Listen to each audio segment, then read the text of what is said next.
نحمده ونصلي على رسوله الكريم اما بعد فاعوذ بالله من الشيطان الرجيم بسم الله الرحمن الرحيم رب اشرح لي صدري ويسر لي امري واحلل عقدة من لساني يفقهوا قولي یا ایھا الذین آمنوا، اے لوگو جو ایمان لائے ہو، اطیعوا اللہ، اطاعت کرو اللہ کی، ورسولہ، اور اس کے رسول کی، ولا تولوا عنہ، اور نہ تم منہ موڑو اس سے، وانتم تسمعون، حالانکہ تم سنتے ہو۔ یعنی اللہ تعالی کا حکم رسول اللہ صلی اللہ علیہ وسلم کی زبان سے سن کر اس کی اطاعت کرو، نہ کہ سننے کے بعد سنی انسنی کر دو یا منہ موڑ لو۔ پھر مزید فرمایا وَلَا تَكُونُوا، اور نہ تم ہو جاؤ كَالَّذِينَ قَالُوا سَمِعْنَا، ان لوگوں کی طرح جنہوں نے کہا کہ ہم نے سن لیا، وَهُمْ لَا يَسْمَعُونَ، حالانکہ وہ سنتے نہیں ہیں۔ کچھ لوگ صرف زبان سے کہتے ہیں کہ ہم نے سنا ہے، حالانکہ ان کا عمل یہ بتاتا ہے کہ انہوں نے کچھ نہیں سنا۔ کیوں؟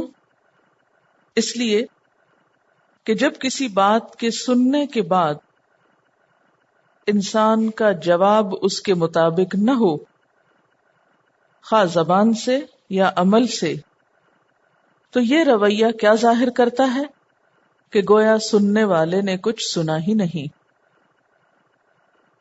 سنتا کون ہے؟ جو جواب دیتا ہے۔ جو جواب نہ دے گویا وہ سنتا ہی نہیں۔ تو مراد اس سے یہ ہے کہ جس نے آپ صلی اللہ علیہ وسلم کی بات سنی پھر اس کے مطابق عمل نہ کیا، اطاعت نہ کی، گویا اس نے سنا ہی نہیں۔ ان شر الدواب، بلا شبہ بدترین جانور، دواب دابہ سے ہے، عند اللہ، اللہ کے نزدیک، الصم البکم، بہرے گنگے، الذین، وہ لوگ، لا یعقلون، جو عقل نہیں رکھتے۔ اللہ کے نزدیک بدترین قسم کے جانور وہ بہرے گنگے لوگ ہیں، یعنی انسان ہیں جو عقل سے کام نہیں لیتے۔ یہاں ان انسانوں کو جانوروں سے بھی بدتر قرار دیا گیا ہے جو احساسات سے خالی ہیں، جو اپنے سننے اور بولنے کی حس کو استعمال نہیں کرتے، جو حق بات سنتے نہیں، حق بات کہتے نہیں، ان کے کان اور منہ حق کے لیے بیکار ہیں۔ بات یہ ہے کہ انسان کے سامنے جب حق بات پیش کی جائے، ایک رویہ یہ ہو سکتا ہے کہ انسان اپنی صلاحیتوں کو حق کے سمجھنے کے لیے استعمال کرے، کیونکہ یہ صلاحیتیں بھی اسی نے دی ہیں جس نے حق کو بھیجا ہے، اور ان صلاحیتوں سے فائدہ اٹھاتے ہوئے حق کو پہچانے اور اس کے مطابق عمل کرے، اور اگر وہ ایسا نہیں کرتا تو پھر اس کا سننا جانوروں کا سا سننا ہے۔ پیچھے بھی آپ پڑھ چکے ہیں کہ کچھ لوگوں کو اللہ تعالی انعام سے بدتر قرار دیتے ہیں، کیونکہ ان کے بھی دل ہیں، لہم قلوب لا یفقہون بہا، جن سے وہ سمجھتے نہیں، وَلَهُمْ أَعْيُنٌ لَا يُبْصِرُونَ بِهَا، اور ان کے لیے آنکھیں ہیں جن سے وہ دیکھتے نہیں، وَلَهُمْ آذَانٌ لَا يَسْمَعُونَ بِهَا، اور ان کے کان ہیں جن سے وہ سنتے نہیں۔ اولئک کالانعام، ایسے لوگ انعام یعنی مویشیوں کی طرح ہیں، بل ہم اضل، بلکہ ان سے بھی زیادہ گمراہ. اولئک هم الغافلون، ایسے لوگ غافل ہیں. یہاں پر لا یعقلون کہا گیا، وہاں غافلون کہا گیا. تو غافل کون ہوتا ہے؟ جو عقل استعمال نہیں کرتا. سوال یہ پیدا ہوتا ہے کہ انسان کیوں نہیں سنتا، اور کب نہیں سنتا، اور کون نہیں سنتا؟ حقیقت یہ ہے کہ انسان اسی چیز کو سنتا ہے جس میں اسے اپنا کوئی فائدہ نظر آتا ہے. جن لوگوں کو دلچسپی صرف دنیا سے ہے، ان کو آخرت کی بات سننے سے بھلا کیا دلچسپی ہو سکتی ہے؟ جن کی محبتیں اللہ اور اس کے رسول صلی اللہ علیہ وسلم کے علاوہ اور چیزوں سے ہیں، پھر وہ بھلا ان کی بات کیوں سنیں؟ اسی لیے اللہ تعالیٰ فرماتے ہیں وَلَوْ عَلِمَ اللَّهُ فِيهِمْ خَيْرًا لَأَسْمَعَهُمْ، اگر اللہ ان میں کوئی بھلائی جانتا تو ان کو ضرور سنوا دیتا. وَلَوْ أَسْمَعَهُمْ، اور اگر وہ ان کو سنواتا یعنی زبردستی سنواتا، لَتَوَلَّوْا، البتہ وہ منہ موڑ جاتے، وَهُمْ مُعْرِضُونَ، اور وہ تو ہیں ہی اعراض برتنے والے. یعنی کچھ لوگوں کو اللہ تعالی سننے کی توفیق ہی نہیں دیتا. کیوں؟ اس لیے کہ اللہ تعالیٰ کو ان کے اندر کوئی خیر نظر نہیں آتی. سیدنا مسیح علیہ السلام اس حقیقت کو یوں بیان کرتے ہیں کہ جو غلام 1 پیسے میں چور ثابت ہو، اس کو اس کا مالک 1,00,000 کی امانت کیسے سونپے گا؟ یعنی جو شخص 1 پیسے کی حفاظت نہ کر سکتا ہو، اسے 1,00,000 کا امین کیسے بنایا جائے؟ یعنی اگر کوئی شخص 1 روپیہ نہیں سنبھال سکتا تو آپ اسے 1,00,000 روپیہ کیوں دیں گے؟ اگر آپ پھر بھی دیں گے تو غلطی کس کی ہوگی؟ یعنی جب ہم یہ دیکھتے ہیں کہ اللہ تعالیٰ انہیں سننے کی توفیق نہیں دیتے، تو پھر شیطان دل میں یہ خیال ڈالتا ہے کہ شاید اللہ تعالیٰ ان کے ساتھ انصاف نہیں کر رہے. تو پھر عموماً لوگ کیا ایکسکیوز ڈھونڈتے ہیں کہ جب اللہ ہی نے پردہ ڈال دیا ہے تو پھر لوگوں کا کیا قصور؟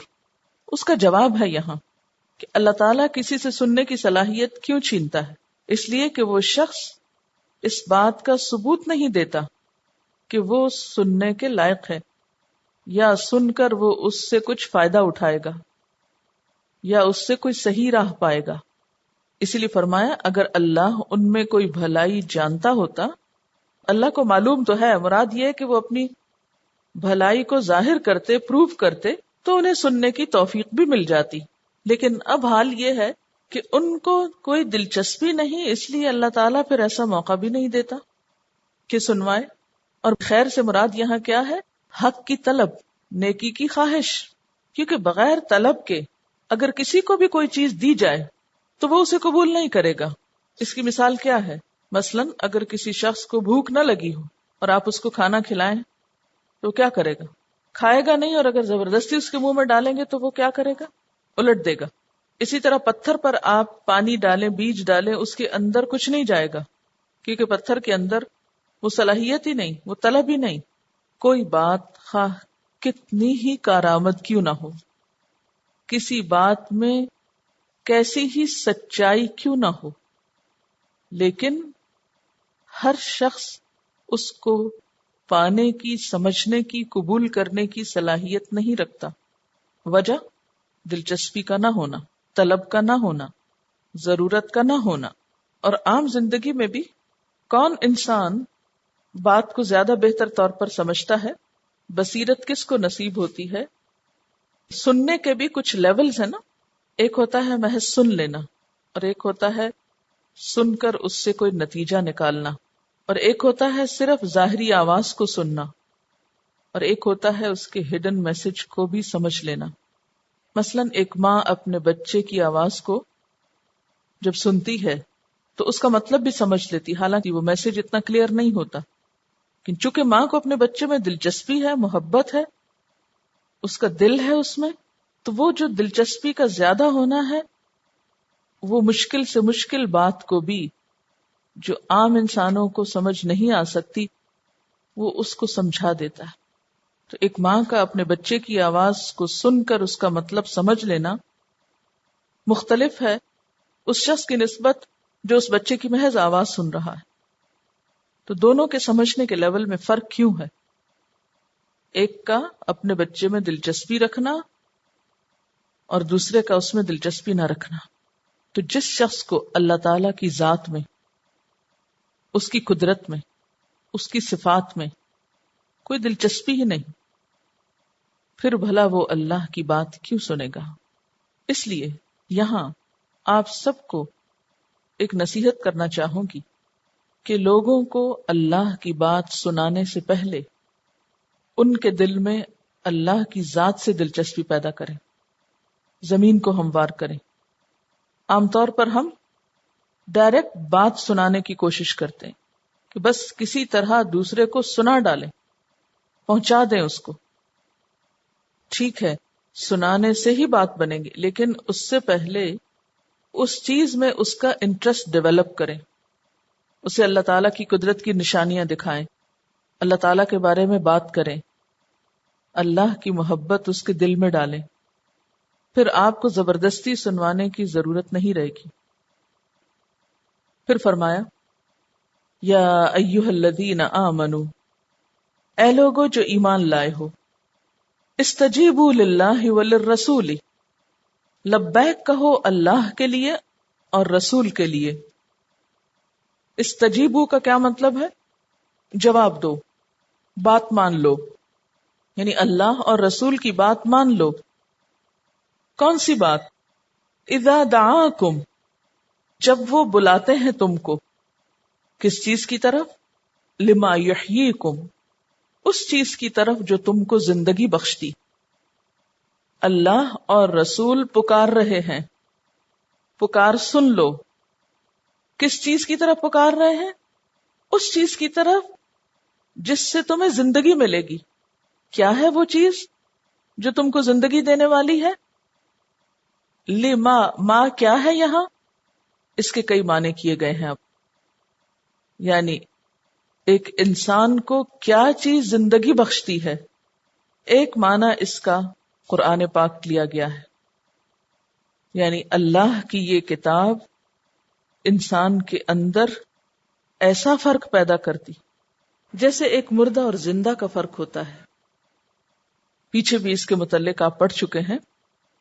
اومن کان میتا فاحییناہ، کیا بھلا وہ شخص جو مردہ تھا پھر ہم نے اس کو زندگی بخشی. تو مردہ سے مراد وہاں کون تھا؟ کافر. زندگی ملنے کا مطلب کیا؟ مسلمان ہونا. اور پھر مردہ کا ایک اور معنی کیا لیا گیا تھا وہاں؟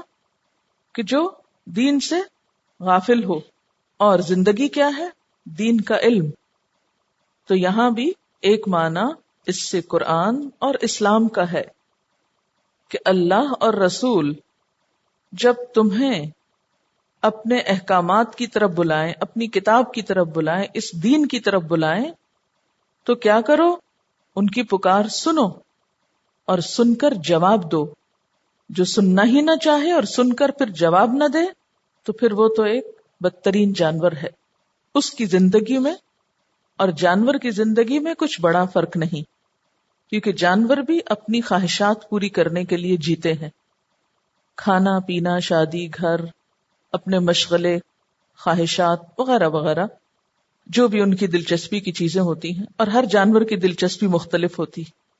تو ایسے لوگ جن کی زندگی میں اللہ اور رسول کی پکار پر لبیک کہنا نہ ہو، ان کی زندگی بھی پھر صرف کس کے گرد گھومتی ہے؟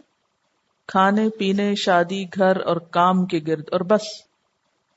ان کی زندگی میں کوئی بڑا مقصد پھر نہیں ہوا کرتا. حضرت مسیح علیہ السلام اس کے بارے میں کچھ یوں کہتے ہیں کہ انسان روٹی سے نہیں جیتا بلکہ اس کلمے سے جیتا ہے جو خدا کی طرف سے آتا ہے. یعنی زندگی صرف کھانا کھانے سے نہیں ملتی. اگر آپ کسی سائنٹسٹ سے پوچھیں کہ زندہ رہنے کے لیے کیا ضروری ہے تو آپ کو بتائے گا آکسیجن ضروری ہے، کھانا ضروری ہے، پانی ضروری ہے، وغیرہ وغیرہ. لیکن ان سب چیزوں کے ہونے کے باوجود کئی لوگ صرف جانوروں کی طرح جیتے ہیں. تو عیسیٰ علیہ السلام نے کیا کہا؟ انسان روٹی سے نہیں جیتا بلکہ اس کلمے سے جیتا ہے جو خدا کی طرف سے آتا ہے. یعنی اللہ کی باتیں انسان کو زندگی بخشتی ہیں. زندگی کو ایک معنی دیتی ہیں، زندگی کو ایک رخ دیتی ہیں، ایک روح دیتی ہیں، زندگی کو ایک نئی سوچ اور ایک نیا ولولہ اور ایک نیا جذبہ دیتی ہیں۔ ایک اور معنی اس کا کیا کیا گیا ہے؟ جہاد، کیونکہ یہ سورۃ الانفال جیسا کہ آپ جانتے ہیں کہ جنگ بدر کے بعد 2 ہجری میں نازل ہوئی، اور اس میں اسلام کی سب سے پہلی جنگ جو مسلمانوں اور مشرکین کے درمیان تھی اس کا تذکرہ ہے۔ تو اس کانٹیکسٹ میں اس سے مراد پھر جہاد لیا گیا کہ اللہ اور اس کا رسول جب تمہیں جہاد کے لیے پکارے تو اس میں اپنی موت نہ سمجھو، اس میں اپنی زندگی سمجھو، کیونکہ اگر تم اس کے راستے میں جد و جہد نہیں کرو گے، دشمنوں کا مقابلہ نہیں کرو گے، تو نتیجہ کیا ہوگا کہ تم دبا دیے جاؤ گے، تمہاری زندگی ختم ہو کر رہ جائے گی۔ ایک محکوم کی زندگی، ایک غلام کی زندگی، ایک مظلوم کی زندگی کیا زندگی ہے؟ وہ جینا کیا جینا ہے جو غلامی کا جینا ہے، جس میں انسان اپنی مرضی کے مطابق اپنے رب کی اطاعت ہی نہ کر سکے، اس کے احکامات پر ہی نہ چل سکے، اور اس کا جینا ایک کافر کا سا جینا ہو جائے۔ تو پھر زندگی کیا ہے؟ کس میں ہے؟ اللہ کے راستے میں جد و جہد کرنے میں۔ وَاعْلَمُوا أَنَّ اللَّهَ يَحُولُ بَيْنَ الْمَرْءِ وَقَلْبِهِ وَأَنَّهُ إِلَيْهِ تُحْشَرُونَ، اور جان لو کہ بے شک اللہ تعالی بندے اور اس کے دل کے درمیان حائل ہو جاتا ہے، اور بے شک وہ اسی کی طرف تم اکٹھے کیے جاؤ گے۔ اس کا کیا مطلب؟ اور آیت کے پہلے حصے سے اس کا کیا تعلق ہے؟ پہلے حصے میں کہا کہ اللہ اور رسول کی پکار پر لبیک کہو، جواب دو، ان کی بات مانو، اور دوسرے حصے میں کہا کہ اللہ تعالیٰ دل اور بندے کے درمیان حائل ہو جاتا ہے، یعنی اس سے پہلے مان لو کہ تمہارے اندر سے ماننے کی صلاحیت پھر چھن جائے۔ یعنی اللہ تعالیٰ دل اور بندے کے درمیان حائل ہو گیا سے مراد کیا ہے؟ ایک معنی اس کا ہی کہ وہ صلاحیت نہ چلی جائے ماننے کی، کیونکہ ہر شخص کی زندگی میں ایک خاص موقع اور چانس ہوتا ہے، جب اس کو اللہ کی پکار پہنچتی ہے، اس کو سمجھ میں آتی ہے، اگر انسان اس کا جواب نہیں دیتا تو نتیجہ کیا ہوتا ہے؟ دل مردہ ہو جاتا ہے۔ اب اللہ تعالیٰ نے اپنا اختیار استعمال کرتے ہوئے ایسے شخص سے کیا کیا؟ اس کی صلاحیت چھین لی۔ یہ بات جو میں نے آپ سے کی ہے، اس کی تائید امام ابن جریر کے اس قول سے بھی ہوتی ہے کہ اللہ تعالیٰ اپنے بندوں کے دلوں پر پورا اختیار رکھتا ہے، جب چاہتا ہے ان کے اور دلوں کے درمیان حائل ہو جاتا ہے۔ پھر اسی طرح بندے اور دل کے درمیان حائل ہونے سے ایک مراد موت کا آنا بھی لیا گیا ہے، یعنی اللہ جب چاہتا ہے بندے کا دل بند کر کے اس کی زندگی کا خاتمہ کر دیتا ہے۔ تو وَاعْلَمُوا أَنَّ اللَّهَ يَحُولُ بَيْنَ الْمَرْءِ وَقَلْبِهِ وَأَنَّهُ إِلَيْهِ تُحْشَرُونَ، اور اگر موقع ہاتھ سے چلا گیا، تم نے اللہ کی پکار پر جواب دینے میں سستی کی اور چانس ختم ہو گیا، تو پھر کیا ہوگا؟ موت آئے گی، اور موت آئی تو کیا ہوگا؟ اسی کی طرف تم کو واپس جانا ہوگا، پھر وہاں جا کر تو تم کچھ نہ کر سکو گے۔ تو اس سے پہلے کہ صلاحیت چھن جائے، اس سے پہلے کہ موقع چلا جائے، پکار پر لبیک کہو، اس چیز کو قبول کر لو جو بظاہر مشکل نظر آتی ہے لیکن حقیقت میں حیات بخش ہے، زندگی بخشنے والی ہے۔ آپ صلی اللہ علیہ وسلم نے فرمایا، بنی آدم کے دل رحمان کی 2 انگلیوں کے درمیان ہیں، انہیں جس طرح چاہتا ہے پھیرتا رہتا ہے۔ پھر آپ صلی اللہ علیہ وسلم نے یہ دعا پڑھی، اللہم مصرف القلوب صرف قلبی علی طاعتک، اے اللہ جو دلوں کا پھیرنے والا ہے، میرے دل کو اپنی اطاعت کی طرف پھیر دے۔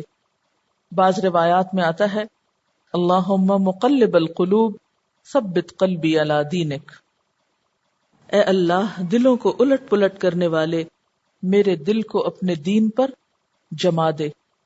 یعنی وہ ادھر ادھر نہ گھومے.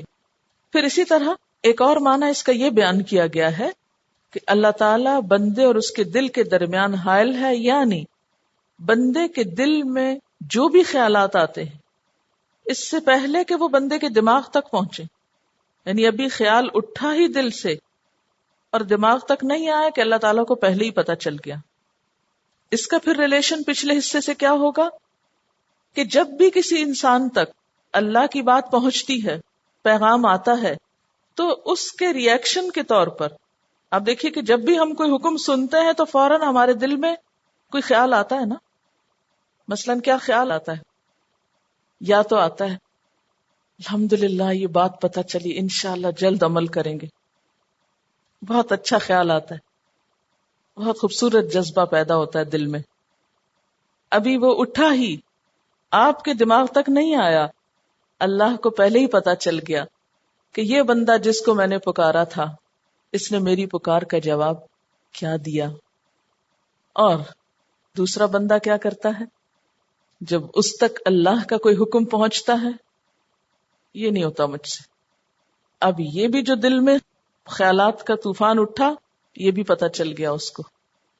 سمجھانا یہ مقصود ہے کہ تم بات مان لو، ورنہ اللہ کو تو یہ بھی پتا ہے کہ اس کی بات سن کر تمہارے اندر کس قسم کی ہلچل ہوئی، اور پھر بھاگنا کہاں ہے نہ کر کے اور نیگیٹو ری ایکشن کے ساتھ. یہ تم کو پتا ہونا چاہیے کہ واپسی اسی کی طرف. وہ صرف ظاہری حال کو نہیں جانتا، وہ تو اندر کو بھی جانتا ہے. مثلاً اللہ کا کوئی حکم سن کر ہم ماننا چاہتے ہیں یا نہیں؟ ہو سکتا ہے کسی سامنے بیٹھے ہوئے انسان کو تو پتہ ہی نہ چلے کہ ہمارے اندر کیا ہو رہا ہے، ہم کس دل سے سن رہے ہیں، کس شوق سے سن رہے ہیں، کیا نیتیں اور ارادے باندھ رہے ہیں. کسی کو نہ پتہ چلے، لیکن اس کو پتہ چل جاتا ہے تمہارے دلوں نے کیسا رسپانس کیا. وَاعْلَمُوا أَنَّ اللَّهَ يَحُولُ بَيْنَ الْمَرْءِ وَقَلْبِهِ، اللہ بندے اور اس کے دل کے درمیان حائل ہے، اس کے بغیر کوئی چیز اوپر جا ہی نہیں سکتی. جیسے ایک اور جگہ پر آتا نا وَنَعْلَمُ مَا تُوَسْوِسُ بِهِ نَفْسُهُ، ہم جانتے ہیں جو اس کے دل میں وسوسہ آتا ہے. اسی لیے تو نیتوں کا اجر ہے. آپ نے کوئی حکم سنا، آپ نے نیت کر لی، حالات نے ساتھ نہیں دیا، آپ نہیں عمل کر سکے، لیکن سننے کے بعد جو فوری خیال آیا اور فوری وہ جو رسپانس تھا وہ آپ کے لیے نیکی یا بدی کے خانے میں لکھ لیا گیا. اس سے کیا پتہ چلتا ہے کہ دل کی اصلاح کی کتنی ضرورت ہے. اگر دل کے اندر خیر ہو جائے اور اللہ تعالیٰ کی ہر بات کا جواب لبیک میں ہو کہ اللہ تعالیٰ میرے حالات ایسے ہیں یا نہیں، میں تیری بات قبول کرتی ہوں، مجھے اس میں کوئی شک نہیں، میں اس پر کوئی انکار نہیں کرتی، کوئی حکم سمجھ میں نہ بھی آئے، دل کو نہ بھی لگے، ماننے کو نہ بھی دل چاہے، تو بھی فوراً کیا، اللہ میرے اندر تو اتنی حکمت نہیں، میری عقل تو اتنی نہیں، میرے حالات تو ایسے نہیں، میرا ماحول تو اتنا سازگار نہیں، لیکن تو میرے دل کو جانتا ہے کہ میں اس حال میں مرنا چاہتی ہوں کہ تو مجھ سے راضی. تو یہ جو انسان کا ایک محبت بھرا جذبہ ہے، یعنی انسانوں کو تو آپ اپنا دل کھول کے نہیں دکھا سکتے، لیکن اللہ جانتا ہے یہاں کیا طوفان برپا ہے. تو اگر وہی کم از کم ایک مثبت اور ایک پازیٹو ہو تو اس سے بھی آپ کے اوپر سے جو نافرمانی کا یا شیطان کی پیروی کا ایک لیبل ہے وہ ہٹ سکتا ہے. اس لیے ہم سب کو اس پر سب سے زیادہ نظر رکھنی چاہیے کہ اللہ کی بات کے جواب میں ہمارے دل کا حال کیا ہے، ہم کیا چاہتے ہیں. کیونکہ اگر وہاں خیر ہوئی نا تو پھر باتیں سمجھ میں بھی آنے لگیں گی. وَاتَّقُوا اللَّهَ وَيُعَلِّمُكُمُ اللَّهُ، اللہ کا تقوی اختیار کرو، اور تقوی بھی دل میں ہی ہوتا ہے. وَيُعَلِّمُكُمُ اللَّهُ، اور اللہ تم کو سکھا دے گا، وہ طریقے بتا دے گا کہ اب عمل کیسے کرنا ہے. لیکن نیت تو کرو. جب آپ نے شروع میں ہی انکار کر دیا تو پھر آگے ہوگا کیسے؟ کچھ ہوگا تو تبھی نا جب آپ کرنے کی نیت باندھیں. اور نیت کی درستگی کے لیے یہ بات کہ وَأَنَّهُ إِلَيْهِ تُحْشَرُونَ، کہ تم اس کی طرف اکٹھے کیے جاؤ گے کہاں؟ اس کو نہ کر کے بھاگتے ہو اس کا حکم سن کر، بھاگو. کہاں بھاگ کے جاؤ گے؟ کہاں؟ ذرا امیجن کرو، بھاگ رہے ہو تم اللہ سے، کہاں تک دوڑ لگائیں گے؟ زمین تو ہم کو اتنی بھی اجازت نہیں دیتی اپنی گریویٹیشنل پل کی وجہ سے کہ ہم ذرا سا اوپر ہی اٹھ جائیں کہیں. وہ تو پکڑے ہوئے، گریوٹی نہیں ہم کو پکڑا ہوا ہے. کیسے جکڑے ہوئے ہیں؟ اٹھے نہ، بھاگیں کہیں. کہاں جائیں گے؟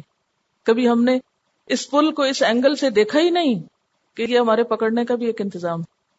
وَأَنَّهُ إِلَيْهِ تُحْشَرُونَ، اسی کی طرف تم اکٹھے کیے جاؤ گے، وہیں سمیٹے جاؤ گے.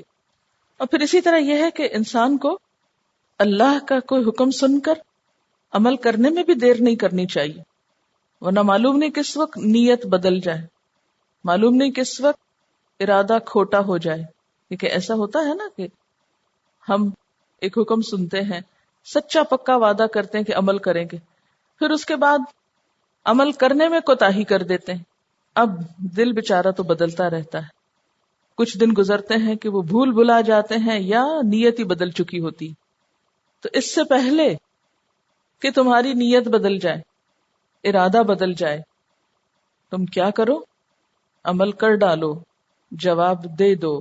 اس آیت سے ایک اور بات پتہ چلتی، اللہ تعالیٰ کا پکارنا اور رسول صلی اللہ علیہ وسلم کا پکارنا. اللہ تعالیٰ کی پکار کو آواز کی شکل میں ہم نہیں سنتے، ان آیات کی شکل میں ہم تک پہنچتی. جہاں تک حضور صلی اللہ علیہ وسلم کی پکار کا تعلق ہے تو اس میں ہم دیکھتے ہیں کہ آپ صلی اللہ علیہ وسلم کے زمانے میں تو صحابہ کرام کے کان آپ کی آواز کو سنتے تھے، پکار کو سنتے تھے.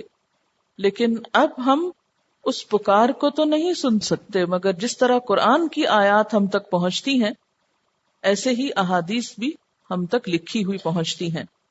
صحابہ کرام جو آپ کی آواز سنتے تھے ان کے لیے تو یہاں تک حکم تھا کہ نماز توڑ کر بھی آپ کی بات کا جواب دیں.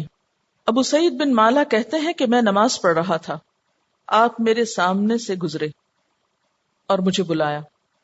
میں نماز ختم کر کے حاضر ہوا تو مجھے فرمایا تم میرے بلانے پر فوراً کیوں نہ آئے؟ کیا تم نے اللہ کا یہ فرمان نہیں سنا، یا ایھا الذین آمنوا استجیبوا للہ وللرسول؟ پھر آپ نے فرمایا میں جانے سے پہلے تمہیں قرآن کی بڑی سورت بتاؤں گا. اس کے بعد اور کام بتایا آپ نے، اور پھر فرمایا کہ جانے سے پہلے تم کو قرآن کی ایک بڑی سورت کے بارے میں بتاؤں گا. جب آپ جانے لگے تو میں نے آپ کو یہ بات یاد دلائی تو آپ صلی اللہ علیہ وسلم نے فرمایا وہ سورت الحمدللہ رب العالمین ہے. اس میں 7 آیتیں ہیں جو ہر نماز میں مقرر پڑھی جاتی ہیں. اسی سے پھر علماء نے یہ استنباط کیا ہے کہ اگر والدین بھی بلائیں تو نفلی نماز کو توڑ کے جواب دینا چاہیے. اور پھر وہ لوگ جو والدین کے درجے میں آئیں، مثلاً استاد ہیں یا اور بزرگ ہیں، تو ان کی بات کو بھی سن کر ٹال مٹول نہیں کرنی چاہیے. اگر وہ بلائیں تو کام چھوڑ کر ان کی بات سننی چاہیے. ایسا کیوں ہے؟ زیادتی نہیں کہ آپ اپنا کام چھوڑ دیں اور ماں باپ کی بات سننے چل پڑیں، یا استاد نے بلایا تو اپنا کام چھوڑ دیں اور پھر چل پڑیں اس کی بات سننے کو. یہ ترجیح کیوں دی گئی؟ مثلاً یہ کہ ماں باپ کی بات کا جواب تو اس لیے بھی دینا چاہیے کہ جب ہم بچے تھے اور ہم روتے تھے تو ماں اپنی نیند چھوڑ کر اور اپنا کام چھوڑ کر ہماری پکار پہ حاضر ہوتی تھی. جو ہمارے بزرگ ہیں، خواہ وہ ماں باپ ہوں یا دادا دادی ہوں یا استاد ہوں یا اور جو بھی بزرگ ہوں، ان کے ہم پر احسانات ہیں. دوسری بات یہ کہ ہو سکتا ہے کہ ان کے پاس آپ کے لیے کوئی ایسی نصیحت ہو، ایسا کام ہو، ایسی بات ہو کہ جو آپ کی زندگی میں بہت فائدہ دینے والی ہو، اور اگر آپ اس کو مس کر جائیں تو بہت بڑے خیر سے محروم ہو جائیں. کیونکہ یہ رشتے یا یہ تعلق جو ہیں خیر خواہی پر مبنی ہے. جو خیر ماں باپ کے دل میں اولاد کے لیے ہے وہ کسی اور کے ہاں کہاں ہوگی؟ جو تڑپ اور درد استاد کے دل میں اپنے شاگرد کے لیے ہو سکتا ہے وہ کسی اور کے دل میں نہیں ہو سکتا. ان کا بلانا محض آپ کا وقت ضائع کرنا یا آپ کو ستانا نہیں بلکہ خیر پر مبنی ہوتا ہے، اس لیے خصوصی طور پر یہ حکم دیا گیا. وآخر دعوانا ان الحمد للہ رب العالمین. سبحانک اللہم وبحمدک نشہد ان لا الہ الا انت نستغفرک ونتوب الیک. والسلام علیکم ورحمۃ اللہ وبرکاتہ.